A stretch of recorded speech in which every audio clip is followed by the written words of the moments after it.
Bonjour à vous. Bathie Diouf, on vous souhaite la bienvenue sur ce plateau. Merci beaucoup. Voilà. Alors, on va parler de stylisme. Oui. Est-ce qu'il est évident dans ce secteur-là de rêver et de faire rêver? Ah oui, il faut rêver surtout. Donc la mode, il s'agit pas seulement de s'habiller, mais il s'agit de rêver, d'emporter les gens, donc de surtout montrer de la créativité. Donc c'est surtout ça la mode selon moi. Alors ça fait des années que vous êtes là, que vous vous inspirez, disons, du quotidien pour créer et tout. Qu'est-ce qui peut expliquer une longévité dans ce secteur-là? Ce qui peut expliquer une longévité, c'est surtout garder sa signature, c'est-à-dire avoir son style, et toujours rester dans cela. Par exemple, nous méditons pour le tradi moderne. Donc il s'agit d'habiller les femmes d'aujourd'hui, les femmes modernes, les femmes dynamiques qui bougent, et pas seulement de les habiller en style européen, en style moderne, mais surtout de les habiller, avoir une touche un peu de traditionnel mélangé avec du moderne, pour que les femmes, je donne toujours l'exemple de la Sénégalaise qui est à Paris, qui est à New York, etc., qui va pouvoir porter les tenues Kaifa et se sentir bien, porter du bazin, du wax, et avoir le même statut que les tenues européennes. Mais est-ce qu'il est évident aujourd'hui d'avoir un style? Il y a tellement de créateurs, tellement de styles, tellement de copies aussi. Effectivement. Est-ce qu'il est facile de se retrouver entre le vrai et ce qui découle de ce vrai-là? En fait, c'est des choses qui viennent facilement, parce que cela dépend de l'inspiration de la personne. Donc, c'est pas quelque chose, les styles ou bien la signature de la marque est souvent guidée par les créateurs de la marque. Donc c'est des choses qui viennent naturellement, parce qu'à travers les vêtements qu'il va produire ou bien qu'il va fabriquer, il y a à peu près une sorte de son reflet qu'il va en transmettre sur ses œuvres. Comme si on peut. En fait, j'allais t'aider juste en disant que ce qu'il disait c'était bien, mais si on pouvait aussi, les téléspectateurs pourraient voir et temps. tout. Donc, voilà, Khan, si tu peux nous montrer les éléments et autres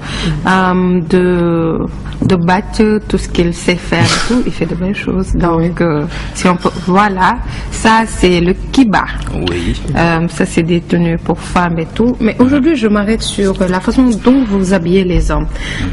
Pourquoi aujourd'hui le besoin de rendre, parce que quand on voit un homme avec un kiba, il devient automatiquement élégant, automatiquement facile à regarder, à apprécier et tout. Et pourquoi ce choix? En fait, les kibas, on dit que c'est le costume africain. Donc c'est une façon d'habiller les professionnels, c'est-à-dire là où un PDG ou bien un bureaucrate peut mettre en ensemble, donc une veste et un pantalon. Donc là, il peut mettre les kibas, parce que les kibas c'est un mélange de costume et de boubou traditionnel. Donc là, sur les épaules, on peut voir les atouts d'une veste. Donc et là, au milieu, on peut voir surtout le boubou africain, donc qui est appelé le sabodor ou bien le basanzo ici au Sénégal. Et c'est apprécié? Oui, c'est très apprécié parce que c'est en tenue professionnelle, donc c'est très élégant, c'est très habillé et les gens aiment bien cela. On a vu... Et pour bientôt les kebabs pour les femmes. Voilà. Parce qu'on n'oublie pas les femmes. C'est vrai. D'atout, comme le costume, donc ça veut dire que ce boubou porte, il y a des épaulettes. Oui, il y a des épaulettes, donc il y a des manches vestes. C'est exactement cousu comme et c'est exactement ce que vous portez. Voilà, c'est ce que je porte là, effectivement. Et on a aussi vu que maintenant, vous voulez dessiner, disons, le rêve des femmes, c'est-à-dire le mariage, les femmes rêvent de robes et tout. Et on a vu que vous faites aussi des robes de mariage. Oui, on fait des robes de mariage sur mesure, c'est-à-dire chez nous, c'est pas forcément les stylistes qui va créer la robe. Hein? Voilà, c'est pas forcément les stylistes qui va créer la robe, donc c'est la personne. Donc elle vient nous voir.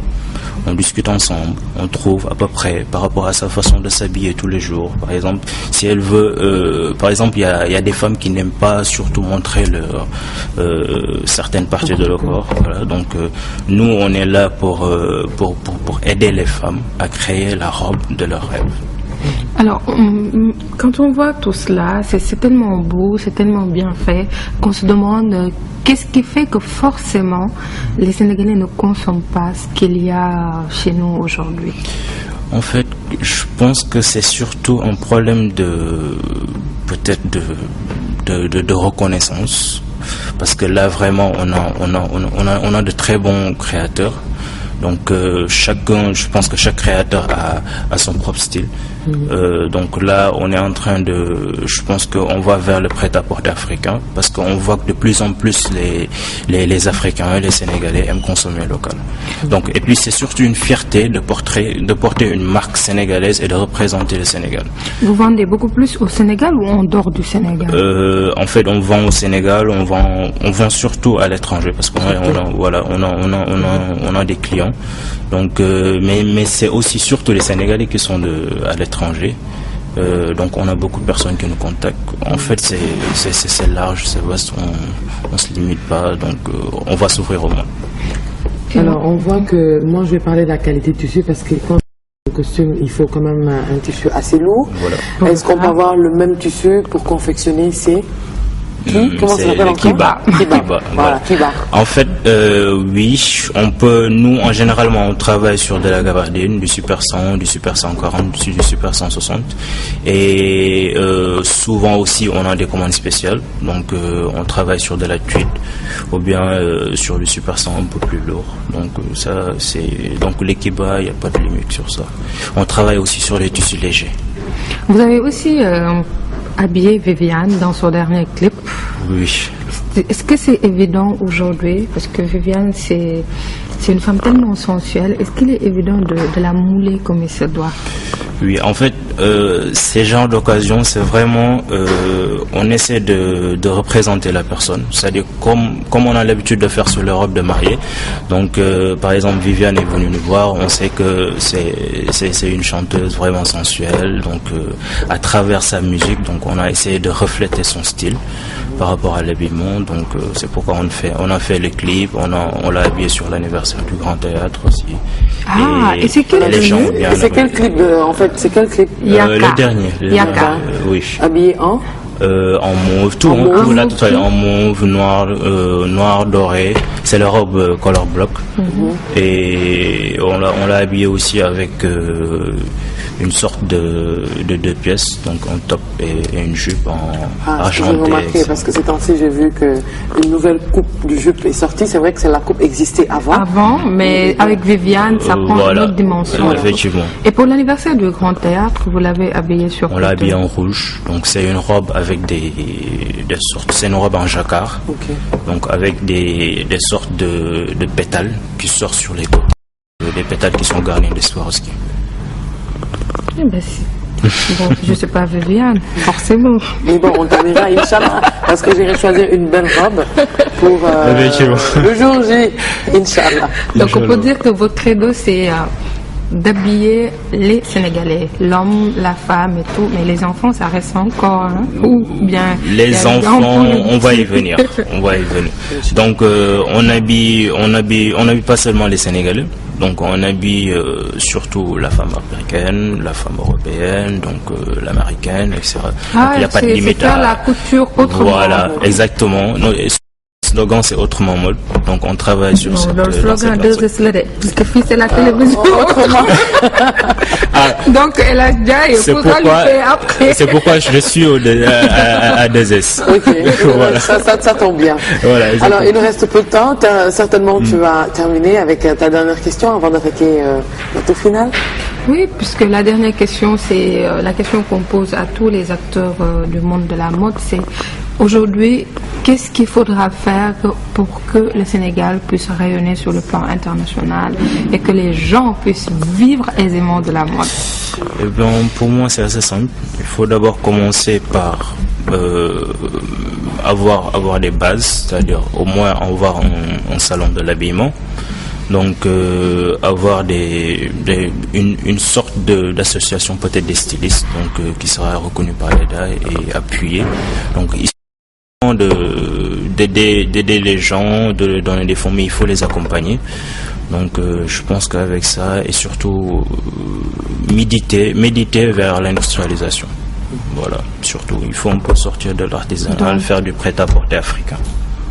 Donc les acteurs du secteur, s'ils nous écoutent, il est temps aujourd'hui de s'arrêter avec ceux qui sont là pour voir comment faire pour que la production, l'industrie textile soit vraiment ordonnée et comme il faut, puisque demain qu'il y ait des gens qui ne vivent essentiellement que de ça. Effectivement. Merci beaucoup. Merci et il faut qu'on fasse notre tajabun.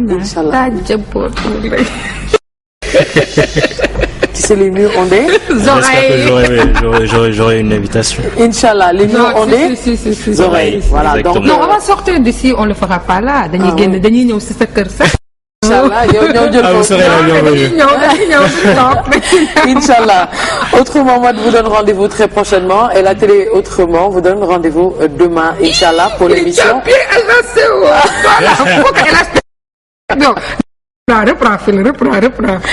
J'ai dit Autrement Mode vous donne rendez-vous très prochainement et la télé Autrement donc vous donne rendez-vous demain Inch'Allah à 7h. C'est pour cette émission matinale à partir de 7h, c'est-à-dire la matinale, et jusqu'à 9h.